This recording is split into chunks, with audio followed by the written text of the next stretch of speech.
Hello प्यारे बच्चों, कैसे हैं आप सब। बहुत बहुत स्वागत है आपका आज की इस लाइव सेशन में, आज की इस वीडियो में। और ये वीडियो क्लास 11th का आपका जो इंग्लिश का सब्जेक्ट है बच्चों, इसके लिए बहुत ज़्यादा इंपॉर्टेंट होने वाली है बच्चों। क्योंकि आज की इस सेशन में हम लोग आपकी जो सेकंड बुक है ना, स्नैपशॉट वाली, ठीक है, यहाँ पे देख सकते हैं। इस स्नैपशॉट के हर एक चैप्टर के, जी हाँ, आपके एग्जाम में पूछे जाने वाली जो 5 चैप्टर हैं, मोस्ट इंपॉर्टेंट जो क्वेश्चन है बच्चों, इसका रिवीजन करने वाले हैं। ठीक है, वैसे तो कल एक लाइव सेशन मैंने लिया था आपका तकरीबन 2 घंटे का।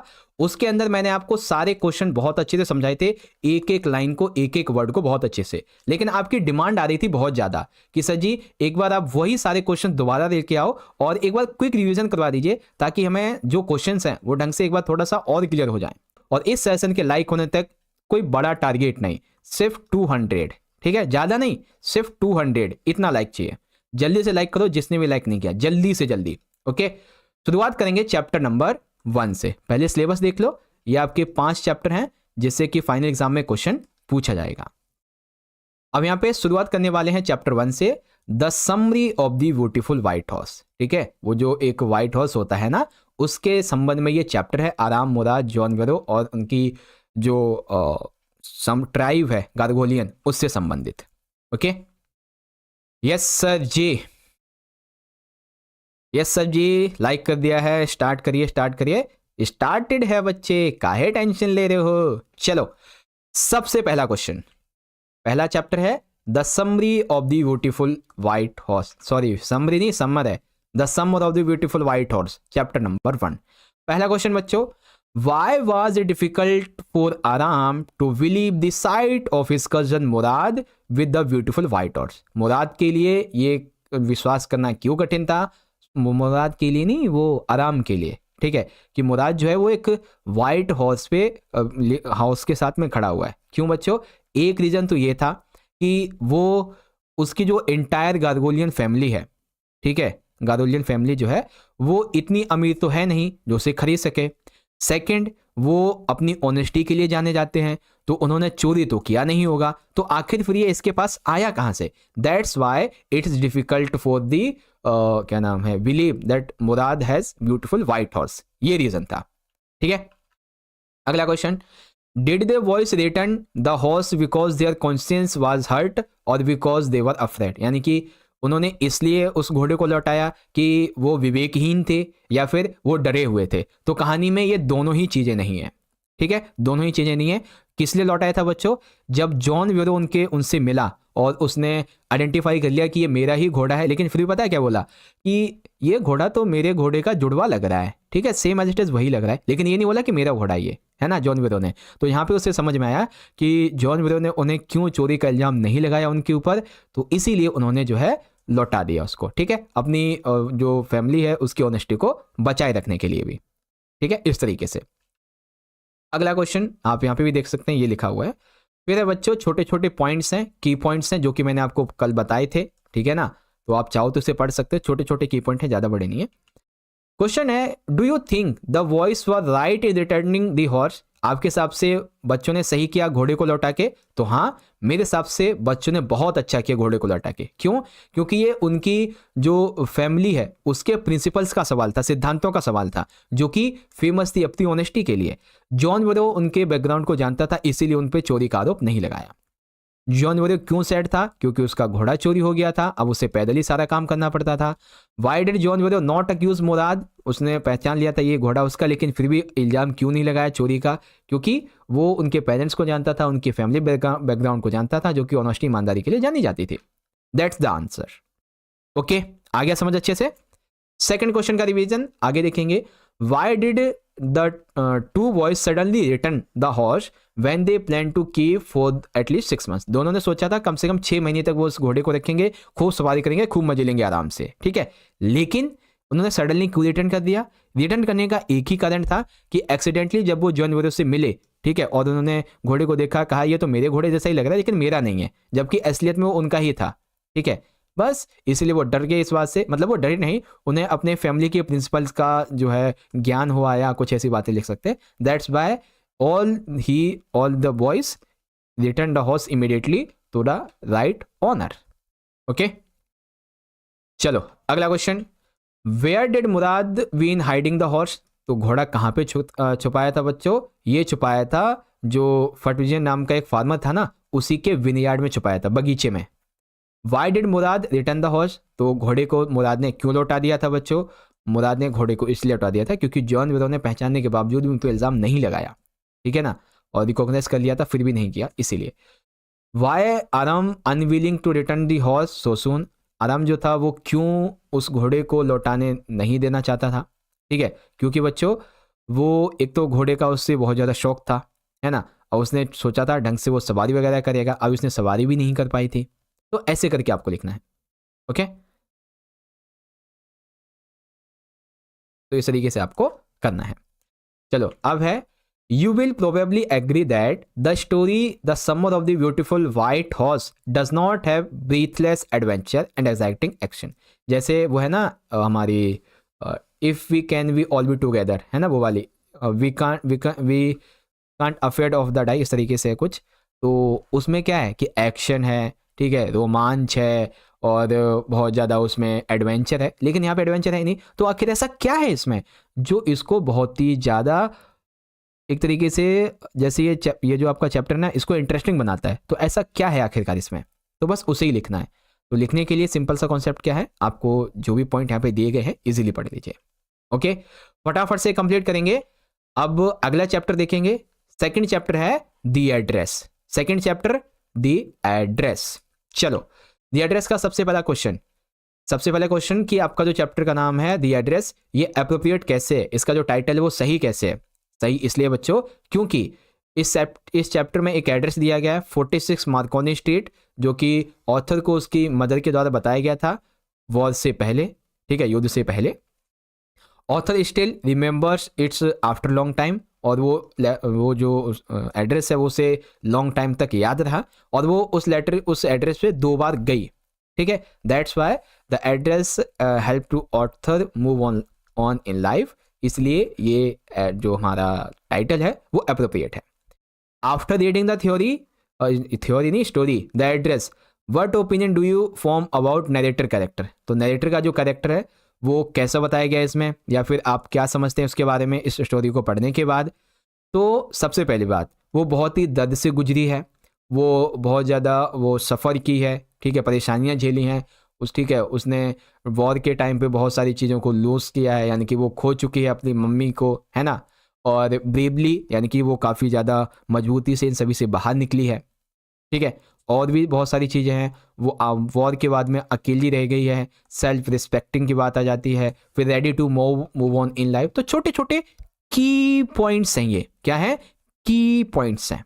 ओके अगला question, why did narrator decide to not collect her belongings, why does narrator come back without claiming her belongings, तो क्यों नहीं उसने वस्तुओं को एकत्र किया, इसलिए एकत्र नहीं किया बच्चों क्योंकि उनकी हालत ही अच्छी नहीं थी, ठीक है, एकदम ऐसे ही पड़ी हुई थी, कोई भी सिक्योरिटी नहीं, कोई सिक्योरिटी इन द सेंस कि उनकी कोई देखभाल नहीं कर रहा था, ऐसे डर्टी प्लेस में पड़ी हुई थी, दैट्स वाई वो उनको लेके नहीं आई थी, और वो इसीलिए वो वापस वहां से चली आई। अगला यहाँ पे कि why was narrator confident that she had reached the correct address, तो कॉन्फिडेंस क्यों था उसे कि वो करेक्ट एड्रेस पे पहुंच गई 46 मार्कोनी स्ट्रीट पे, बिकॉज सबसे पहली बात ये जो एड्रेस है उसकी माँ ने बताया था तो उसे याद था, सेकंड उसने रिकॉग्नाइज किया उस ग्रीन निटेड कार्डियन को जो कि उस मिस डॉर्लिंग ने पहना हुआ था, है ना, जो कि उसकी माँ का था, इसीलिए। Y did narrator goes miss Darling house, तो क्यों गई थी, क्योंकि वो अपनी माँ की जो वैल्यूएबल चीज़ें थी उनको लेने के लिए गई थी, एकत्र करने के लिए गई थी। How did Darling's daughter treat the narrator, तो डॉर्लिंग ने तो भाई उसको काफ़ी खरी खोटी सुनाई थी, लेकिन उसकी डॉटर जो थी उसने उसे ट्रीट इस तरीके से किया कि उसको घर में अंदर बुलाया और एक कप ऑफ टी भी ऑफर की उसको, ऐसे ट्रीट किया, ठीक। अगला वाला, why did narrator of the story want to forget the address, क्यों भूलना चाहती थी एड्रेस को, क्योंकि सबसे पहली बात तो वो 2 बार वहाँ जा चुकी थी, जो डॉर्लिंग थी उसका जो व्यवहार था वो भी अच्छा नहीं था, जो माँ की चीज़ें थी वो भी ऐसी ख़राब पड़ी हुई थी, तो इसीलिए वो चाहती थी अब कोई मैटर नहीं है इस एड्रेस का, तो मैं काम करती हूँ भूल जाती उसे, that's why want to forget the address. अगला question, the address is a story the human condition created after the war, ये एड्रेस स्टोरी किस पर बेस्ड है, जब वॉर होता है तो उसके बाद में ह्यूमन कंडीशन पर बेस्ड है ना, इसी पे बेस्ड है ना।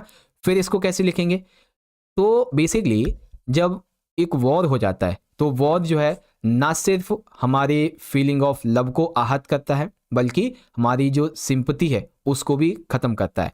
वॉर अपने साथ मौत और तबाही का एक खतरनाक नाच लेके आता है। ठीक है, this is what happens in the story as well.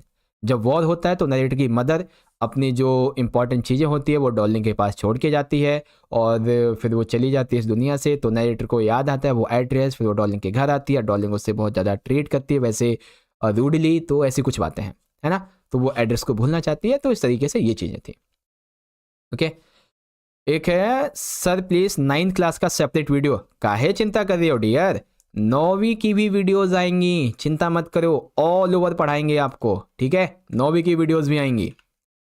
फिर यहाँ पे है ये छोटा सा क्वेश्चन है कि पास्ट में जो हुआ सो हुआ, past whether good bad is gone, past चाहे अच्छा हो या बुरा हो चला गया। We must never worry about it, हमें पास्ट को सोच के रोते नहीं रहना चाहिए। All we what we need to do, all we what need to do that best of our present, हम अपने प्रेजेंट को अच्छा बनाएं। इसी स्टोरी को यहाँ पे लिख सकते हैं। ठीक है ना, तो वो इस तरीके से आप यहाँ पे देख सकते हैं लिखना कैसे है सारी चीज़ों के बारे में। ओके, कंप्लीट है बच्चों। तो एक बार सारे के सारे बच्चे फटाफट से मुझे एक बार ये बताएं कि जितने क्वेश्चन अभी मैंने आपको इस चैप्टर के बताए हैं दी एड्रेस के, क्या आपका इनका एकदम से क्विक रिवीजन हुआ कि नहीं? जल्दी बताएं, क्विक रिवीजन आपका हुआ कि नहीं? जल्दी बताइए। हाँ जी सर, क्विक रिवीजन देखो 12 मिनट में 2 चैप्टर। ठीक है, क्विक रिवीजन के लिए। हाँ जी सर जी, हो गया। अगला क्वेश्चन, चलिए अगला चैप्टर देखेंगे। अगला चैप्टर है बच्चों मदर्स डे। ठीक है, मदर्स डे। चलो शुरू करेंगे। पहला क्वेश्चन, do you think the title of Mother's Day is appropriate, give reason for your answer. हाँ भाई, इस प्ले का, इस चैप्टर का नाम जो है मदर्स डे, ये बिल्कुल सही है। क्यों बच्चों? क्योंकि each and every day is a mother's day, enjoy all day with your mother and make happy. हमारा हर दिन, वो साल में एक दिन मदर डे नहीं होना चाहिए, हमारा हर एक दिन, हर क्षण एक मदर डे होना चाहिए। ठीक है, अपनी माता के साथ समय बिताओ, उनके साथ बैठो, उनके दोस्तों के बारे में बातें करो, उनके बचपन के बारे में बातें करो, बहुत अच्छा फील होता है इससे। ठीक है, all through the story Mother's Day और the whole play revolves around the mother miss Pearson. पूरी की पूरी चैप्टर, पूरा प्ले मदर पियर्सन के आसपास इर्द गिर्द घूमता है। ठीक है, मंसूरी क्या कह रहे हो बच्चे, आप बताइए एक बार जल्दी से। ठीक है, और उसके बाद our mother and family definitely face any problem and discussed solve also solve it, यानी कि हमारी जो मम्मियाँ हैं, हमारी जो फैमिली है, वो हर एक प्रॉब्लम को सॉल्व कर सकती है। आपने सर एक डायलॉग सुना होगा कि बहन से कभी लड़ाई नहीं करनी चाहिए। ठीक है, बहन से कभी लड़ाई नहीं करनी चाहिए। क्यों? क्योंकि जो बर्तन धो सकती है वो तुम्हें भी धो सकती है ना। तो कुछ ऐसी चीज़ें हैं। ठीक है, the play teachers the thoughtful and respectful towards our mother, हमें अपनी माता के प्रति आदरणीय, सम्मानजनक, प्यार भरा उनके सामने ऐसा रहना चाहिए कुछ। ठीक है, हाँ सर जी सही बात कह रहे हो। हाँ चलो, अगला क्वेश्चन है make character sketch of Doris, Cyril and George. ठीक है, तो डोरिस क्या है बच्चों? डोरिस एक बिगड़ैल लड़की है, बिगड़ैल इन द सेंस जिसको लाड़ प्यार से बिगाड़ा गया हो। ठीक है, डोरिस जो है वो चाहती है कि उसकी मम्मी उसकी टेक केयर करे एंड वो किसी भी काम को करने से मना करती है, और वो चाहती है कि वो अपने बॉयफ्रेंड के साथ में बाहर घूमती रहे, है ना। लेकिन उसकी मदद के हिसाब से ये यूजलेस है। डोरिस जो है वो किसी भी काम के लिए रोने लगती है, कुछ भी करवाना होता है तो उसे रोने लगती है, और वो अभी बहुत ही इमेच्योर है। श्रील की बात कर लेते हैं, तो वो एक पैम्पर्ड एंड इमेच्योर बॉय है। ठीक है, और ये चाहता है कि जो मम्मी है मेरी वो मेरा पूरा ख्याल रखे, और वो आउटडोर एक्टिविटीज़ को कम मानता है, वो पार्टी हॉल वगैरह इन चीज़ों को ज़्यादा देखता है। ठीक है, हॉर्स राइडिंग वगैरह करता है। जॉर्ज पियर्सन की बात कर लेंगे, तो ये एरोगेंट है, पोम्पस है, एगोस्टिकल है, कॉन्स्टेंट है एंड द रूडी मैन। ये रूडी मैन है, पार्टी करता रहता है, लोग इसका मजाक उड़ाते हैं, फिर भी ये जाता है ना। कुछ ऐसी सी बातें हैं। Okay, next question, describe the incidents with Doris. अब इससे पहले, डोरिस के इंसिडेंट से पहले आपको ये समझना पड़ेगा, how does miss Pearson reform her dysfunctional family members. ठीक है, तो मिस पियर्सन ने जो क्या नाम, मिस पियर्सन ने अपनी फैमिली मेंबर्स को कैसे ठीक किया ये बताना है। तो कैसे ठीक किया था बच्चों? सबसे पहले जो मिस फिट्जगेराल्ड थी वो पियर्सन की नेबरिंग थी, ठीक है। इसीलिए जो मिस फिट्जगेराल्ड थी ना, इन्होंने कहा कि तुम्हारी फैमिली तो यार तुम्हारा कोई सम्मान ही नहीं करती है ना, तुम बहुत दुखी हो इससे, तो एक काम करो, मैजिक स्पेल करते हैं। मैजिक स्पेल यानी कि जादू करते हैं और आपस में अपनी बॉडीज़ को चेंज कर लेते हैं, ठीक है। तो इन्होंने क्या किया, आपस में जो अपनी बॉडीज़ थी इनको चेंज किया थ्रू मैजिक, एंड उसके बाद में जो मिस पियर्सन थी उनके अंदर आत्मा किसकी है? फिट्जगेराल्ड की। मिस फिट्जगेराल्ड के अंदर मिस पियर्सन की। तो अब Miss Pearson as a Fitzgerald वो जाती है घर पे, ठीक है। अब जब जैसे ही घर पे जाती हैं तो पहले दिखती है डॉटर डोरिस, ठीक है। डॉक्टर डोरिस को वो उसके इरेटिक बिहेवियर के प्रति डांटती हैं, ठीक है। सिरिल को भी जो है ढंग से समझाती हैं, उसके बाद में अपने हस्बैंड को भी ढंग से समझा बुझा के फिर वापस चली आती हैं, है ना। तो बाद में ये बॉडीज़ को चेंज कर लेती हैं और इस तरीके से उन्होंने जो है डिस्फंक्शनल फैमिली को रिफॉर्म किया। अब यहीं पे डोरिस के साथ में क्या इंसिडेंस हुआ था? इंसिडेंस ये हुआ था कि डोरिस जो थी वो कहीं से बाहर से आई थी घर पे, और जैसे उसने देखा कि उसकी मदर तो स्मोकिंग कर रही है, ही सडनली शॉक्ड, क्योंकि मम्मी कभी स्मोकिंग करती नहीं थी। उसने मम्मी से बोला, मम्मी मेरे लिए चाय बना दो, तो मम्मी ने चाय नहीं बनाई, है ना। और ये चेंज देख के वो बहुत ज़्यादा चिड़चिड़ी हो गई। वो अपने रूम में गई, उसने बोला था मम्मी मेरी पीली ड्रेस को प्रेस करके रखना, और जैसे ही देखा कि ड्रेस पीली नहीं है, तो मतलब ड्रेस जो है पीली वाली वो अभी आयरन नहीं की हुई है, तो वो अपनी मम्मी पे बस चिल्लाने ही वाली थी कि मम्मी तुमने मेरा काम क्यों नहीं किया, क्या करते रहते हो पूरे दिन, है ना, कुछ ऐसा। और ठीक इसी की वजह से जैसे ये बात कहने वाली थी, अपॉन हियरिंग हर वर्ड्स मिस पियर्सन ने रिप्लाई किया एकदम रूडली तरीके से, होता ना कि जैसे एक मम्मी अगर मम्मी की आवाज़ में बात करे तो वैसे, ठीक है, डोरिस तुम बड़ी हो चुकी हो, तुम्हें अपना काम स्वयं करना चाहिए। अब ऑफ दैट उसने उसका जो क्या नाम है, एक सेकेंड, क्या नाम था उसका, चार्ली स्पेंस, ठीक है, उसको उसका जो बॉयफ्रेंड था उसका भी मजाक उड़ाया था, कुछ इस तरीके से लिखना था। ओके चलो आगे देखते हैं। तो a mother's work is never done, do you agree? हाँ बात ये बिल्कुल सही है कि एक माँ का काम कभी ख़त्म नहीं होता, ठीक है। जैसे आपकी मम्मियाँ हैं, हमारी मम्मियाँ हैं, तो हमारी मम्मी सुबह से लेकर शाम तक काम ही काम करते रहते हैं, और बाहर से कभी पापा आ गए या फिर कोई आता है तो क्या बोलते हैं, मम्मी करते क्या हो तुम पूरे पूरे दिन घर में, हैं बस खाना बना लिया, झाड़ू पोछा कर लिया, काम हो गया। बेटा कभी ना जब माँ बीमार हो जाए ना, और उस टाइम पे तुम्हें एक बार खाना बनाने को बोल दिया जाए, बर्तन धोने को बोल दिया जाए ना, वाट लग जाएगी तुम्हारी, है ना। तो ये चीज़ है, इसीलिए जो मदर्स डे है यानी कि मदर का जो काम है वो कभी भी डन नहीं होता, कभी ख़त्म नहीं होता, ठीक है। जैसे इस स्टोरी में मिस पियर्सन है। हाँ जी सर सही बात कह रहे हो, सही बात है डियर। ओके चलो अगला चैप्टर देखेंगे पहले हम the tale of melon city, फिर बर्थ देखेंगे, ठीक है। The tale of melon city, तो देखो इसमें what impression would you form a state where the king was just and placid, answer the context the tale of melon city. यानी कि आप जैसे इस ये जो पोएम है आपकी the tale of melon city, ठीक है, वैसे तो ये 5वां है दरअसल, ठीक है, यहाँ पे 4 लिखा हुआ है। इसमें राजा जो वो न्यायप्रिय है और शांति प्रिय है, तो आप अपने हिसाब से जो जस्टिस है, जो लिबर्टी है, जो पीस है, उसको कैसे बेसिकली इम्प्लीमेंट करेंगे, ठीक है। तो देखो basically a state where the king was just and placed enjoyed peace liberty and justice, king was titular and symbolic, the citizens enjoy freedom of all kind, citizens को हर एक तरीके की फ्रीडम मिल चुकी थी, है ना। जब अच्छे तरीके से हम लागू करेंगे सारी चीज़ों को तो मिलेगी ही फ्रीडम, है ना। इस तरीके से और भी सारी चीज़ें यहाँ पे पढ़ सकते हो। बच्चों टाइम कम बचा है, एग्जाम बस होने वाला है आपका कुछ ही देर में, तो एक काम करते हैं सारे क्वेश्चन को फटाफट से एक बार रिवाइज कर लो, ठीक है। What kind of king was one who ruled over the state, वो बेसिकली न्यायप्रिय शांतिप्रिय था, ठीक है। उसने एक मजदूरों के वेलफेयर के लिए एक मेहराब बनाने का ऑर्डर दिया था। How was the new ruler of the state selected, तो कैसे सिलेक्टेड होता था कि कोई भी मतलब दरबार से बाहर जाओ और जहाँ से राज वो होता ना, राज्य की सीमा जहाँ से स्टार्ट होती है, तो वहाँ पे जो भी व्यक्ति पहले मिल जाएगा वही राजा होगा। तो एक तरबूज बेचने वाला मिलता है और वो कहता है कि यही राजा है, तो तरबूज वाला कहता है कि कौन राजा बनेगा, राजा बनेगा मेरा तरबूज, तो वो तरबूज को राजा बना देता है ना। तो नया रूलर कौन बनता है, अमेलन। ओके चलो अगला question, suggest few stanzas the tale of melon which highlights humour and irony, तो हास्य भी है व्यंग भी है और कैसे है, तो ये सारी चीज़ें यहाँ पे लिखी हुई हैं, आप पढ़ लीजिए। ठीक, फिर अगला क्वेश्चन देखते हैं बच्चों। अगला है the poem the tale of Melon City is full of humour and irony. तो किस तरीके से full of humour and irony है, छोटे छोटे की पॉइंट्स यहाँ पे लिखे हुए हैं, आप इजीली पढ़ सकते हो। एक बच्चा कह रहा है सर बताओ, देखो ढंग से अगर आप मैसेज टाइप करेंगे तो मैं समझ जाऊंगा, ठीक है, फटाफट से बताओ जो भी आप कहना चाहते हो।